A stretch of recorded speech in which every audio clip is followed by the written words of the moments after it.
Hey everybody, it's Jamie from Plum Island Sea Cabin and we are at the beach.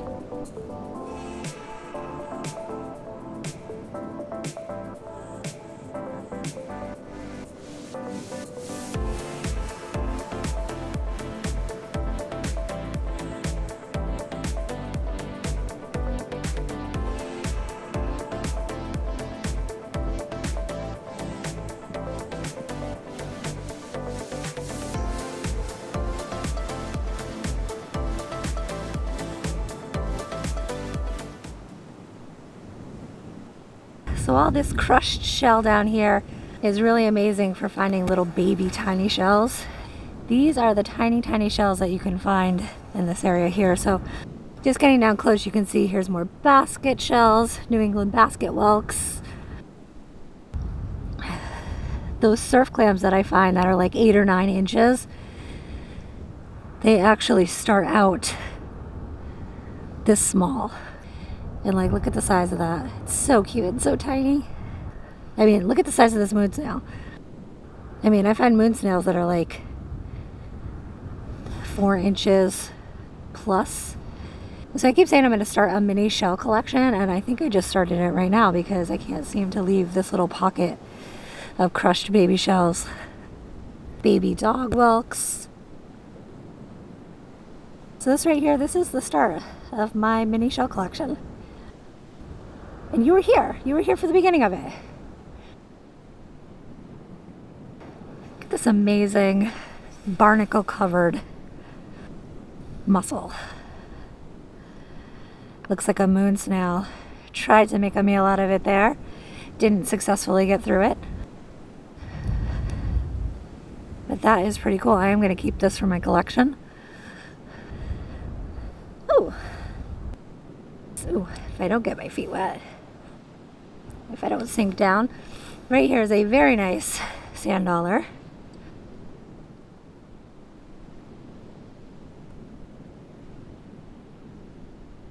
No breakage. That's the mouth underneath right there. And it is expired, so it is okay to take home and add to our collection.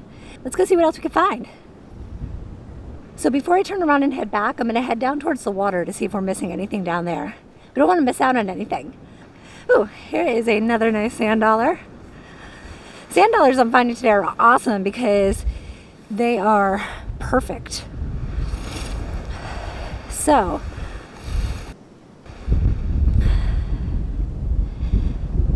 I actually met somebody from Scotland who watches my videos. So, hey Amanda, I am going to be sending you a box of sand dollars all the way to Scotland. We'll do a test. We'll see how the postal service works, and we'll see if they actually make it there in one piece because they are very fragile. But I am going to wrap them up really well for you. So we'll see how that goes. You'll have to report back. I find another one. So there's another one here. And like I said, they're all really perfect. So again, that's the petaloid there, the flower pattern that's in the middle, the little holes that the feet come out. I actually got a question on my YouTube page the other day.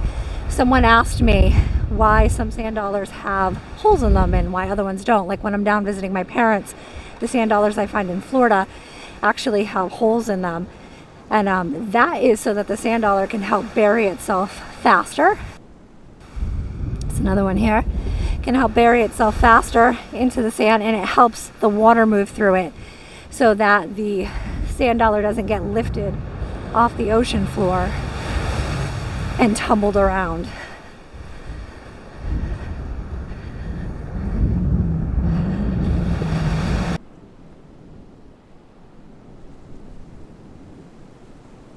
In the winter time, there are a couple of negative tides every month, and when that happens, it's because the sun and the moon are in alignment, and they're pulling in both directions and creating massive high tides and extreme low tides. And the negative tide is where the tide drops below the average in the area.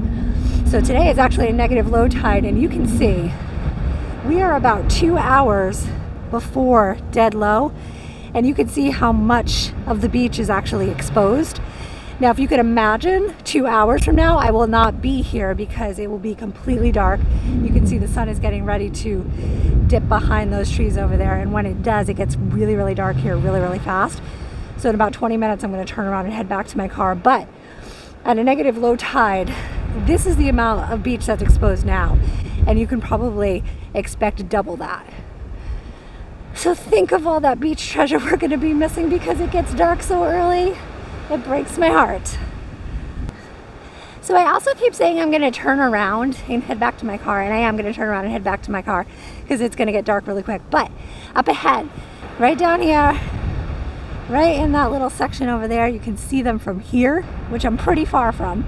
So if I can see it from here and I'm this far away, there's probably really good stuff. So let's head over there before we turn around. Okay, so we're here, and that surf clam that I showed you earlier, that little baby one, I mean, this one here is probably a good 7 inches, but they actually get to be 8.5 inches, but they're huge. And the one that I showed you earlier was little, and they're even smaller than that. But this is all the stuff here, but these are the areas that I look for, right here. You can see all the shells, pretty good size shells. Still on the hunt for that ever elusive seahorse, which when I find one someday, I'm gonna freak out, and I hope you're with me.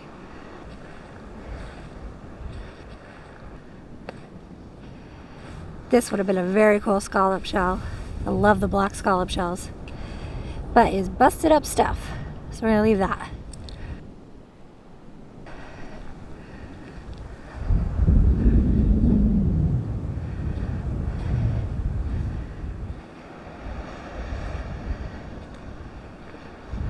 Look at all that stuff coming up. But the sun is getting so close to dipping behind those trees. We're running out of time. Really nice dog walk right here.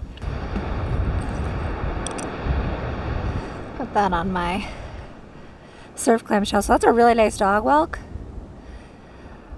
Little bit of information on the dog walk.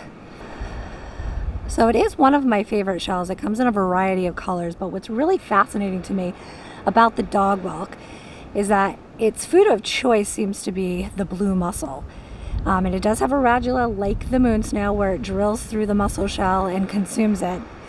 But what's really interesting is the mussels actually produce something that's called byssus, and they used to use it a long time ago to make fabrics and clothing out of it. And actually, I think they still do in some cases. But they realized this about the dog whelk, and that is a predator of theirs. So what they started doing was entangling the dog whelks in this to hold them in the water because they knew they couldn't survive that way. So that's a little bit of evolution, which I find fascinating. There's a really good size surf clam shell. Here's an interesting fact. Surf clams, you can see those two dark areas here and here. They actually have 2 adductor muscles, where scallops, oysters, they have 1. Mussels, they'll have 1 adductor muscles, but surf clams have 2, which means when they shut very tightly, and it's very difficult to get them open. But you can actually see the scars where the adductor muscles were once attached. So this is a good sized surf clam. I showed you the baby one earlier. It still amazes me how something can be that small and get this big. There's some larger moon snails down here.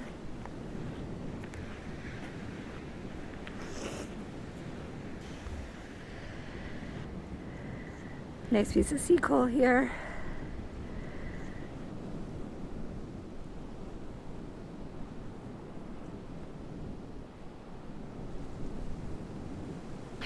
The size of this surf clam. And it is hinged. It's a nice find.